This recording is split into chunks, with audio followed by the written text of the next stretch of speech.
Hay momentos en que la vida parece aplastarnos bajo el peso de sus pruebas, cuando las fuerzas se han ido y el viaje se vuelve tan arduo que dudamos de nuestra capacidad de seguir adelante. Es en estos momentos de agotamiento emocional y espiritual que anhelamos una fuente inagotable de coraje y resistencia. Y la buena noticia es que esta fuente ya nos ha sido revelada. Jesús no solo enseñó el camino a la fortaleza interior, sino que ha vivido todos los principios en su propia existencia, lo que demuestra que es posible superar incluso los mayores desafíos con una fe inquebrantable. A lo largo de su ministerio, Cristo no se ha limitado a palabras de aliento, incorporó la resiliencia en cada acción, desde momentos de tranquilidad hasta las horas más oscuras. Sus lecciones no son meras teorías, sino un legado práctico de cómo encontrar fuerza cuando todo parece colapsar. Hoy desentrañaremos 6 verdades transformadoras que Jesús nos dejó para enfrentar cualquier tormenta con firmeza. Cada uno de ellos está arraigado en su propia trayectoria, lo que demuestra que la victoria no depende de nuestra capacidad, sino nuestra conexión con Dios. El primer secreto, y quizás el más fundamental, es la confianza incondicional en el Padre. Desde el comienzo de su ministerio, Jesús dejó en claro que la verdadera fuerza no proviene de nosotros mismos, sino de una rendición total a la voluntad divina. Un ejemplo sorprendente de esta verdad ocurrió cuando, guiado por el Espíritu, entró en el desierto para ser tentado por el enemigo. Después de 40 días de ayuno, cuando la debilidad física era inevitable, el diablo trató de explorar su vulnerabilidad, sugiriendo que transformó piedras en pan. Pero la respuesta de Jesús fue contundente: no solo el pan vive, sino de cada palabra que sale de la boca de Dios. Esta no fue una lección abstracta, sino una demostración viva de que la confianza en Dios debe superar cualquier necesidad terrenal, sin importar cuán legítimo sea. Incluso ante el hambre, una de las necesidades más básicas del ser humano, Jesús no depositó su seguridad en lo que era visible, sino en la promesa divina. Esto nos enseña que, justo cuando nos sentimos más frágiles, es el momento de anclar nuestra fe con aún más intensidad. Cuando las salidas parecen inexistentes y las soluciones escapan de nuestro control, es la confianza en Dios la que nos sostiene. Este principio se repite en otros episodios de la vida de Cristo. Al enfrentar tormentas, ya sea literal, como la que se calmó con una palabra, o metafórica, como la traición y la cruz, su seguridad nunca ha sido para sí mismo, sino en la soberanía del Padre. En Juan 6:38, declara sin rodeos: no vine a hacer mi voluntad, sino la voluntad de la que me envió. Aquí está la clave: confiar en Dios no solo cree en su poder, sino que presenta nuestra propia voluntad a la suya, incluso cuando requiere renunciar a nuestros deseos. El diablo, astutamente, intentó volver a desafiar esta confianza llevando a Jesús al punto más alto del templo, instándolo a arrojarse a sí mismo, porque los ángeles lo protegerían. Una vez más, la respuesta fue la palabra: no pruebes al Señor, tu Dios. Cristo no necesitaba milagros para demostrar su identidad, porque su fe en el Padre ya era absoluta. Esto nos muestra que no necesitamos signos visibles para creer que Dios tiene el control. Él sabe el momento adecuado para actuar, y su sabiduría va más allá de lo que nuestros ojos pueden ver. La confianza en Dios es, por lo tanto, uno de los fundamentos de la resiliencia. ¿Cuántas veces tratamos de tomar el mando de nuestras vidas, resolviendo todo con nuestra propia fuerza, como si la solución dependiera solo de nosotros? Jesús nos demuestra que el camino es diferente: entrega el timón a las manos de quien ve todo y todo puede. Incluso cuando las circunstancias gritan imposible, la fe nos asegura que Dios está tejiendo un propósito mayor. En los juicios, la tentación de buscar atajos o confiar en nuestra propia idea es excelente. Pero como Jesús demostró en el desierto, la fuerza genuina nace de esperar en el Señor. Isaías 40:31 nos recuerda que los que esperan en el Señor renovan su fuerza, suben alas como águilas, corren y no se cansan, caminan y no fatigan. Esta fuerza no es nuestra, es un regalo divino que se renueva cuando ponemos nuestra confianza en Él. La Biblia está llena de ejemplos de hombres y mujeres que, incluso en medio del caos, eligieron confiar en Dios y han reunido fuerza para superar. David, frente a Goliat, no apoyó su habilidad con las fondos, sino con la certeza de que el Señor de los anfitriones luchó por él. Vienes en mi contra con sword, lanza y dart, dijo, pero voy en contra de ti en nombre del Señor Todopoderoso. Su victoria no fue el resultado del azar, sino de la confianza inquebrantable en quienes lo enviaron. Lo mismo ocurre hoy para nosotros. Ya sea frente a las crisis financieras, enfermedades, conflictos emocionales o cualquier gigante que aumente en nuestro camino, la verdad sigue siendo, nuestra capacidad de superar no está en nosotros, sino en quienes confiamos. Proverbios 3, 5-6 nos insta: confíe en el Señor de todo su corazón y no se apoye en su propio entendimiento. Reconozca en todos sus sentidos, y Él enderezará sus caminos.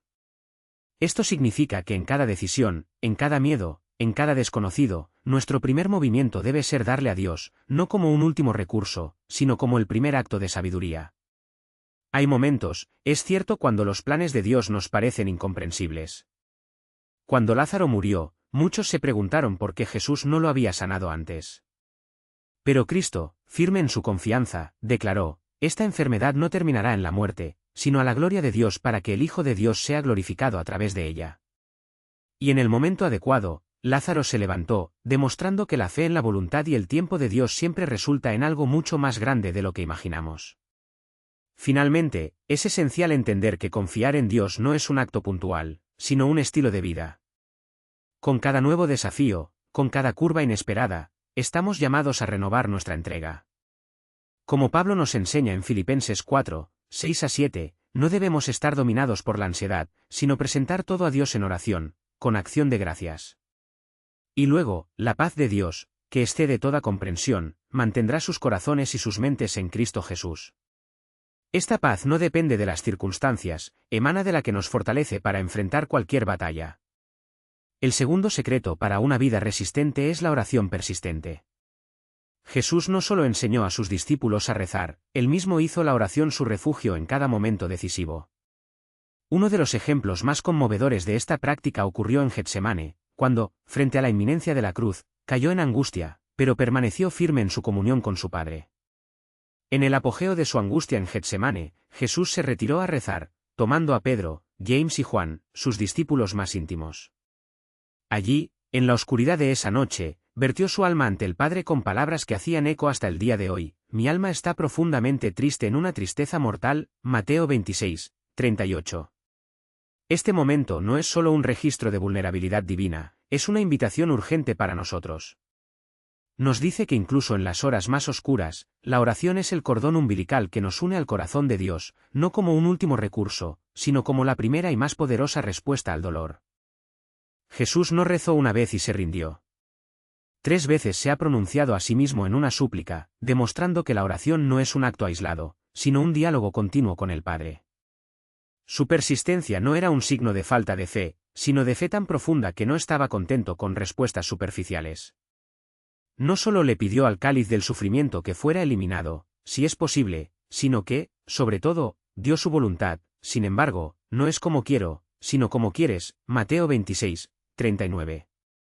Esta rendición total es el núcleo de la oración que se transforma. No buscamos imponer nuestra agenda a Dios, sino alinear nuestros corazones con su voluntad, incluso cuando nos lleva de manera ardua. El contraste entre Jesús y los discípulos de esa noche son reveladores. Mientras rezaba, dormían, no por malicia, sino por la debilidad humana. Jesús les había advertido: mira y reza, para que no puedas entrar en la tentación. Mateo 26, 41. Su agotamiento físico los hizo vulnerables, pero la oración de Cristo lo fortaleció para enfrentar lo que vendría. Cuando llegaron los soldados, los discípulos, desprovistos de esta conexión con Dios, huyeron confundidos. Pero Jesús permaneció firme. ¿La diferencia? Uno había llenado de oración, los otros duermen. Este episodio grita una verdad incómoda: sin oración, incluso el tropiezo mejor intensificado. Pero cuando nos aferramos a Dios en súplica, estamos alineados con una fuerza que trasciende nuestras limitaciones. Y no fue solo en Getsemaní que Jesús demostró esta dependencia. Antes de elegir los 12 apóstoles, una decisión que daría forma al futuro de la Iglesia, pasó toda la noche en oración. Lucas 6, 12-13. Imagine, el Hijo de Dios, que conocía los corazones humanos, reservó horas solas con su Padre antes de tomar una resolución tan crucial. Esto nos enseña que ninguna opción es demasiado grande para ser llevada a Dios. Jesús no actuó por impulso, ni confiaba solo en su propia sabiduría. Buscó dirección, mostrando que la oración no es un plan B para momentos de crisis, sino la brújula que debe guiar todas nuestras decisiones. El apóstol Pablo capturó esta esencia cuando nos instó a rezar sin cesar. 1 Tesalonicenses 5 y 17. No se trata de repetir palabras vacías, sino de cultivar una actitud de comunión constante con Dios. Podemos rezar mientras caminamos, trabajamos o incluso en medio del caos cotidiano. La oración no requiere un altar físico, requiere un corazón abierto. Así es como Jesús vivió, en diálogo ininterrumpido con su Padre, incluso cuando estaba rodeado de multitudes. Lucas 5:16 registra que se llevó a lugares solitarios y rezó. En medio de una misión exhaustiva, llena de demandas y expectativas, Jesús priorizó la soledad sagrada. ¿Por qué? Porque sabía que la verdadera fuerza no proviene del activismo, sino de la intimidad con Dios. Esta intimidad le dio claridad en medio de la confusión. Antes de elegir los 12, antes de enfrentar la cruz, antes de cada paso decisivo, rezó. ¿Y nosotros? ¿Cuántas veces tomamos decisiones apresuradas basadas en nuestra comprensión limitada sin buscar una perspectiva divina? La oración nos da discernimiento espiritual, la capacidad de ver más allá de las apariencias para distinguir la voz de Dios entre el ruido del mundo. Cuando nos doblamos delante de Él, nuestros ojos se abren a realidades que la lógica humana no alcanza. Incluso sus discípulos se dieron cuenta del poder de esta práctica. En Lucas 11:1, uno de ellos le pidió, Señor, enseñarnos a orar, no enseñarnos a predicar o hacer milagros sino a rezar. Habían presenciado algo en Jesús que no podía ignorar, su vida fue alimentada por la oración. Fue entonces cuando les dio el Padre, un modelo que resume todo lo que necesitamos, adoración, sumisión, providencia, perdón y protección. Pero Jesús no se detuvo allí. Para enseñar la persistencia en la oración, la parábola del juez injusto, Lucas 18:1-8, donde una viuda, a pesar de ser ignorada, insistió hasta justa justicia. ¿Tu punto? No nos cansemos de orar, porque si incluso un juez corrupto cede a la persistencia, cuanto más nuestro Padre Celestial que nos ama. La oración, por lo tanto, no es un ritual religioso, es una relación. Es el aliento del alma, el canal a través del cual la fuerza, la resistencia y el flujo de propósito. Jesús lo demostró en cada etapa de su viaje, en el desierto, en el jardín, en la cruz. Nos dejó un legado claro, quien termine, permanece de pie. Y es esta conexión no calificada con Dios la que nos permite servir, el tercer secreto de una vida resistente. Porque la resiliencia no solo se mide por la capacidad de soportar, sino de donar. Y eso es exactamente lo que Jesús hizo al lavar los pies de sus discípulos. Este principio no es teoría, se registra en las páginas de la palabra misma. En Gálatas 6:9-10, Paul nos desafía con un: Es cierto que vale la pena los siglos, no nos cansemos de hacer el bien, porque en nuestro propio tiempo cosecharemos, si no nos desanimamos. Por lo tanto, mientras tengamos la oportunidad, hagamos el bien a todos, especialmente a los de la familia de la fe. No es una invitación al agotamiento, sino a la persistencia con el propósito. Jesús no solo enseñó esto, él vivió. Cuando multiplicó 5 panes y 2 peces para alimentar a 5.000 personas, Mateo 14:13-21, no solo estaba apagando nombres físicos, revelaba un milagro más grande, la capacidad de servir incluso cuando los recursos son escasos, cuando la lógica humana grita imposible. Podría haber despedido a la multitud. Podría haber justificado, no tengo suficiente. Pero eligió dar lo poco que tenía, seguro de que su padre suministraba. Y suministrado, con 12 canastas llenas de sobras. Este es el poder del servicio, transforma la escasez en abundancia, debilidad en fuerza, duda en certeza. Cuando servimos, no solo estamos extendiendo nuestras manos, estamos abriendo las puertas para que Dios actúe. Además, el servicio nos vacía del ego para llenarnos de Dios. En Filipenses 2:3-4, Pablo no sugiere demandas, nada que hacer por ambición egoísta o vanidad, pero considera humildemente a los demás superiores a sí mismos, cada uno cuidando no solo de sus intereses, sino también de los intereses de los demás. Las rodillas de Jesús en el suelo, lavando los pies polvorientos, Juan 13:1-17, no era un gesto de sumisión forzada, era libertad en su forma más pura. Aquellos que sirven aprenden que no se sirve la verdadera grandeza, sino al convertirse en un canal de bendición. Y aquí está la revolución, servir sin esperar nada a cambio. En Lucas 6:35, Jesús rompe con la lógica del mundo, ama a tus enemigos, te vaya bien y presta, sin esperar nada a cambio. Esto no es ingenuo, es la resiliencia en un estado bruto.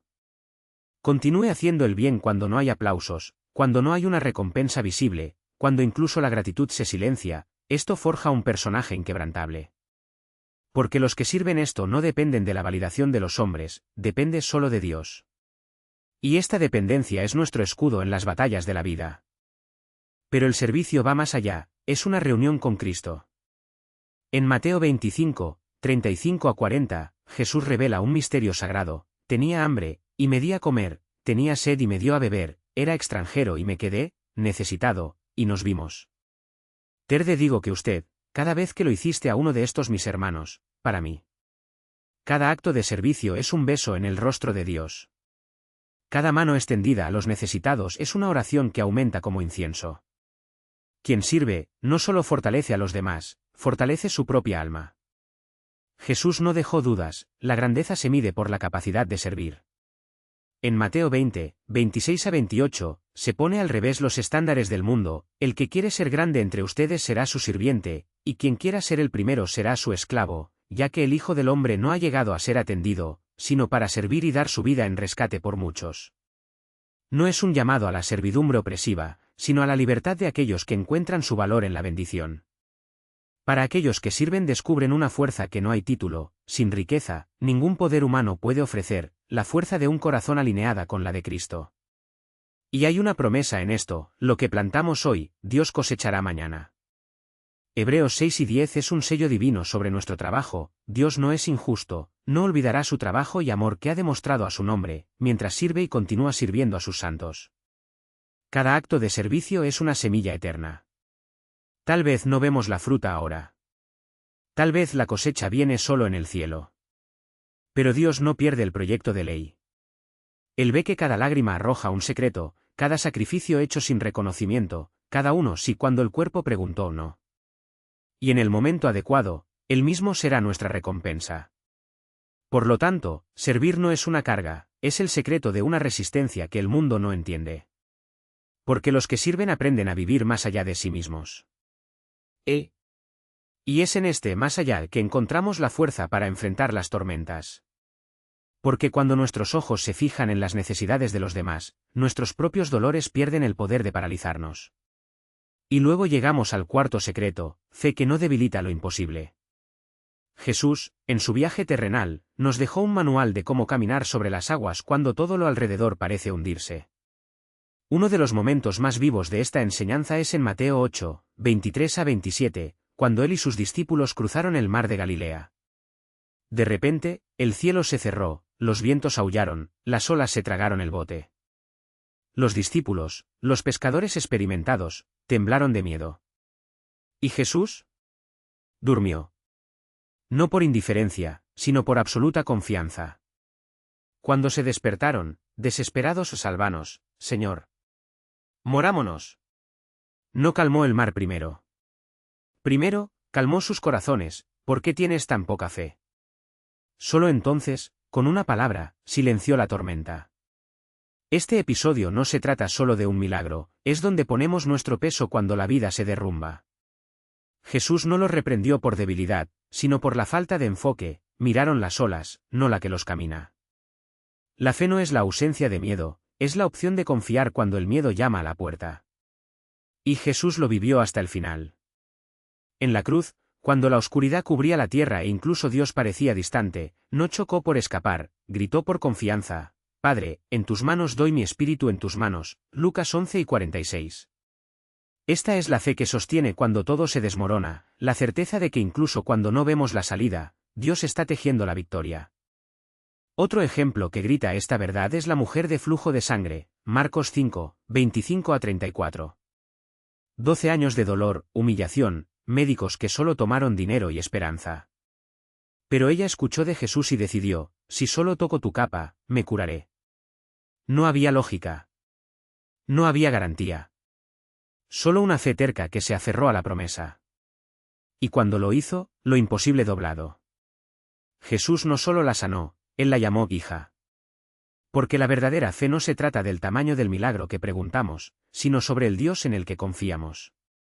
Él mismo dijo: si tienes fe del tamaño de un grano de mostaza, puedes decir esta colina: ve allí, y lo hará.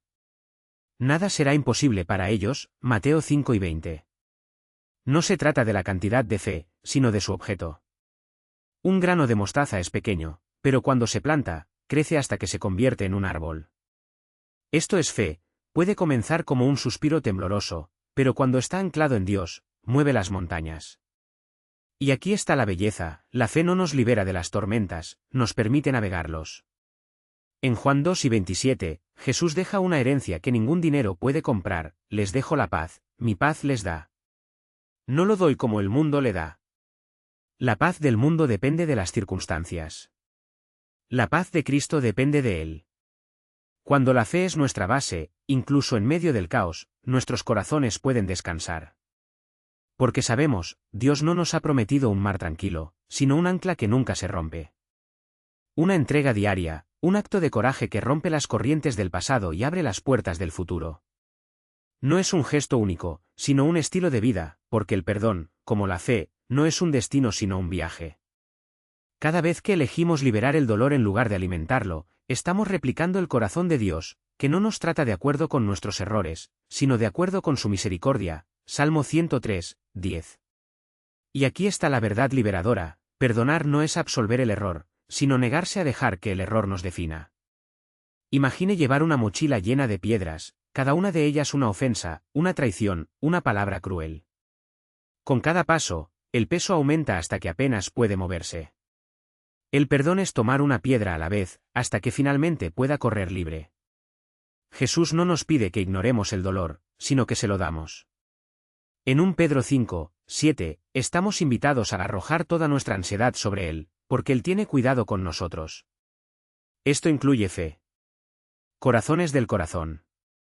Cuando perdonamos, no estamos diciendo que lo que nos lastimó fue aceptable, estamos declarando que nuestra paz vale más que la justicia que exigimos. Y aquí hay un misterio: el perdón no solo nos libera, sino que transforma a nuestro enemigo en un instrumento de crecimiento. Ver Joseph en Egipto, traicionado, vendido, olvidado. Sin embargo, al perdonar a sus hermanos, no solo rompió el ciclo de amargura, sino que también vio la mano de Dios en lo que el hombre ha planeado para el mal. Génesis 50, 20. Esta es la alquimia divina: lo que ha gemido para destruirnos, Dios usa para fortalecernos. Cuando perdonamos, en realidad confiamos en que Dios puede redimir a las páginas más oscuras de nuestra historia. ¿Pero cómo perdonar cuando el dolor es profundo? ¿Cómo liberar cuando la justicia humana pide venganza? La respuesta es fijar los ojos no en la ofensiva, sino en el mayor ofendido, el que, en la cruz, pagó por cada pecado ya cometido, incluidos los que nos hirieron. Si Dios, en su santidad, puede extendernos la gracia, ¿quiénes somos para negar la gracia a los demás? En Efesios 4:32, Pablo nos insta: sé amable y compasivo el uno con el otro, perdonándose unos a otros, tal como Dios los perdonó en Cristo. No es una sugerencia, es un llamado a la semejanza con Cristo. Y aquí está el secreto que pocos entienden: el perdón no es un favor que le hagamos a otro, sino un regalo que nos damos a nosotros mismos. Cuando guardamos rencor, estamos en prisión; cuando perdonamos, somos los que recuperamos la libertad. Jesús no nos dejó sin duda: si perdonas a las personas que pecan contra ti, el Padre Celestial también te perdonará. Pero si no perdonas a las personas que pecan contra ti, el Padre no perdonará tus pecados. Mateo 6, 14-15. No es una amenaza, sino una verdad espiritual: el canal de perdón que fluye a los demás es el mismo que nos trae la gracia de Dios. Cerrar este canal es bloquear la bendición que necesitamos tanto. Piense en la oración que Jesús nos enseñó: perdona nuestras deudas, tal como perdonamos a nuestros deudores.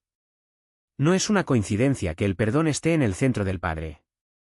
Es el reconocimiento de que, sobre todo, somos deudores perdonados, y que la medida que perdonamos es la medida con la que seremos perdonados. Cuando nos negamos a perdonar, estamos, en esencia, diciéndole a Dios: su gracia fue suficiente para mí, pero no para ellos. ¡Qué trágica contradicción! La resiliencia, por lo tanto, no solo está construida con fe y esperanza, sino con el coraje de romper el ciclo de amargura. Cada acto de perdón es un ladrillo en la fortaleza de nuestra alma. ¿Y cuándo nos preguntamos cuánto tiempo debemos perdonar? La respuesta de Jesús resuena a través de los siglos, hasta que el perdón se vuelve tan natural como la respiración. Mateo 6:22. No porque el otro lo merezca, sino porque merecemos vivir gratis. Y así, A medida que la fe nos mantiene en tormentas y el perdón nos libera de las corrientes, encontramos que la resiliencia no se trata de evitar el dolor, sino de convertirlo en un propósito. Porque al final, no son las cicatrices las que definen quiénes somos, es la forma en que las llevamos. Y cuando los llevamos con fe, perdón y la certeza de que Dios tiene el control, incluso las marcas más profundas se convierten en testimonios de una gracia que supera lo imposible. La humildad que nos libera. ¿Cuántas veces nos dejamos arrestar por orgullo y amargura, con la esperanza de que las otras se doblen primero, para pedir perdón o reconocer su error? Pero Jesús nos llama a un camino radical, perdonar independientemente de la actitud del otro. No porque el delincuente se merezca, no porque el dolor desaparezca como por la magia, sino porque el perdón es una elección espiritual, un acto de obediencia que nos libera mucho antes de liberar a los que nos lastimaron. Aquí es donde la humildad viene como clave. Perdonar no es ignorar la injusticia o minimizar el daño causado. Es más bien liberar las riendas de la venganza y confiar en que Dios, el juez justo, sabe cómo lidiar con cada corazón, cada situación. La venganza es mí. Volveré, dice el Señor, Romanos 12 y 19. Cuando colocamos nuestro dolor en sus manos, dejamos de llevar una carga que nunca nos perteneció. Pablo no podría ser más claro en Efesios 4, 31 a 32, deshacerse de toda amargura, indignación, ira, gritos, calumnias y todo tipo de malicia. Sea amable y compasivo el uno con el otro, perdonándose unos a otros, tal como Dios los perdonó en Cristo.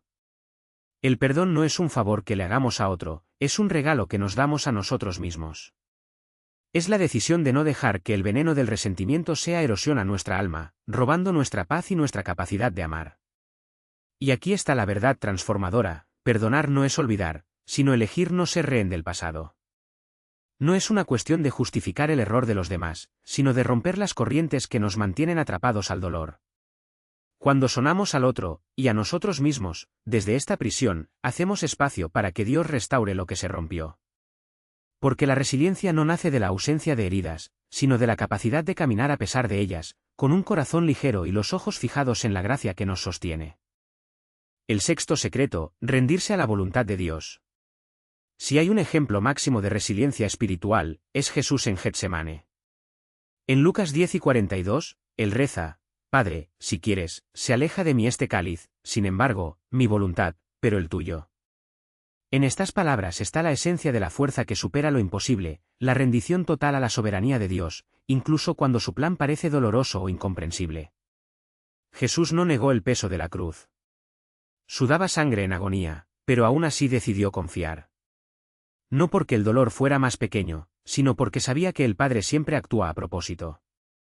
Esta es la resiliencia que nace de la rendición, la certeza de que incluso cuando el camino oscurece, Dios está tejiendo una historia mayor de lo que podemos ver. Abraham entendió eso. Cuando Dios le pidió que le ofreciera a Isaac, el hijo de la promesa, el milagro que tardó décadas en llegar, no discutió.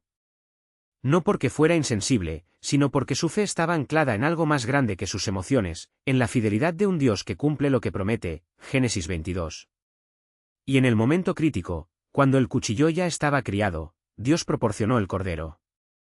No porque Abraham mereciera, sino porque su obediencia dejó espacio para el milagro.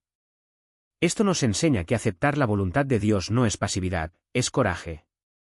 Está lanzando nuestros horarios, nuestras expectativas y diciendo: Señor, incluso si no entiendo, confío. Como dice Proverbios 16, 9, el corazón del hombre planea su camino, pero el Señor le dirige los pasos. ¿Cuántas veces nos desesperamos porque nuestros planes colapsan sin darnos cuenta de que Dios nos está redirigiendo a algo mejor de lo que nos atrevemos a soñar? Incluso Peter aprendió esta lección a las duras plumas. Cuando Jesús lo llamó para caminar sobre las aguas, Mateo 14, 22 a 33, comenzó bien hasta que tomó los ojos del Maestro y vio el viento y las olas. En el momento en que dudaba, se hundió. Pero Jesús no lo dejó subir solo, se acercó y lo rescató, con una pregunta que resuena hasta el día de hoy: ¿por qué dudaste? La lección es clara: la fe que nos sostiene no está en las circunstancias, sino en la que domina las tormentas. Y a veces la voluntad de Dios nos llama a algo aún más difícil: esperar. Espera al Señor, tiene buen coraje, y fortalecerá tu corazón, espera al Señor, Salmo 27, 14. En una cultura que requiere respuestas inmediatas, aprender a esperar es un acto de guerra espiritual. Está esperando que nuestro personaje sea forjado, que nuestra fe esté purificada. Job entendió esto cuando, después de perder todo, salud, familia, posesiones, dijo: el Señor ha dado, el Señor tomó el nombre del Señor. Job 1:21. No fue conformismo, fue una adoración de dolor, la certeza de que Dios es bueno incluso cuando la vida no tiene sentido. Jesús nos enseñó a rezar: veniendo tu reino, sé tu voluntad, en la tierra como en el cielo, Mateo 6:10. No es una oración de renuncia, sino de alinearse. Entonces, cuando buscamos la voluntad de Dios por encima del nuestro, nos conectamos con un propósito eterno, y ahí es donde encontramos la fuerza a superar hasta lo imposible. Porque al final, la verdadera resiliencia no es resistir la voluntad de Dios, sino descansar en ella. Es saber que incluso cuando duele el camino, Él está con nosotros. Y eso, como promete en Romanos 8:28, todas las cosas cooperan para el bien de los que aman a Dios, a los que son llamados de acuerdo con su propósito. Cuando nos entregamos a Él, encontramos que la paz no está en ausencia de luchas, sino en presencia de aquel que ya ha ganado. Y eso, nos hace irrompibles. Al confiar en que Dios tiene el control de todo, incluso lo que nuestros ojos no ven y nuestros corazones no entienden, llegamos al corazón de este reflejo, los secretos dejados por Jesús para volverse fuertes e inquebrantables en las tormentas de la vida.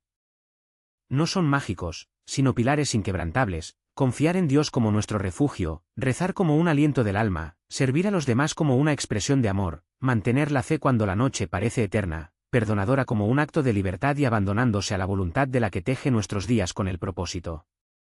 Estas verdades no son meros conceptos, son claves que, cuando se aplican, convierten nuestras batallas en victorias y debilidades en testimonios de forma gratuita. Si estas palabras te han resonado, es porque el Espíritu está hablando a tu corazón. No dejes que este sea solo otro mensaje escuchado, permita que sea la semilla de una vida renovada. Suscríbete a este canal para recibir reflexiones que alimentarán tu fe, profundizarán tu intimidad con Dios y te prepararán para los desafíos por venir.